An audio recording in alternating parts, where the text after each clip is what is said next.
Magandang araw mga kapatid, mga kaibigan. Welcome po dito sa aming channel. Dito po sa aming channel ay palagi po nating pinag-usapan ang Panginoong Diyos, hanap buhay at kalikasan.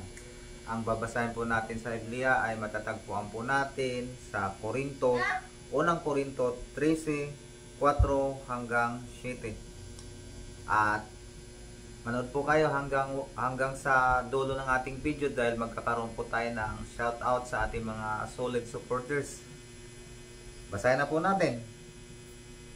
Ang pag-ibig ay matiyaga, magandang loob, hindi mainggitin, hindi mayabang ni mapagmataas man, hindi magaspang ang pag-uugali, hindi makasarili, hindi magagalitin o mapagtanim ng sama ng loob sa kapwa, hindi ito natutuwa sa masama, sa halip nagagalak sa katotohanan.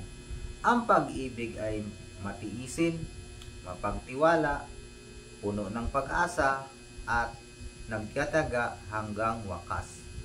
Purihin ang ating Panginoong Diyos. Mga kapatid, mga kaibigan, ayon po sa binasa natin patungkol sa pag-ibig ay nandoon yung katyagaan at mapagtiwala.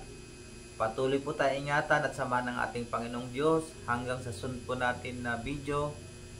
Maraming salamat po at sa ating pa-shoutout naman po kay Pastor Enrico Dizon, kay Ridan Pagiwan at kay PG Pilariha. Patuloy po tayo ingatan at sama ng ating Diyos. Bye-bye po.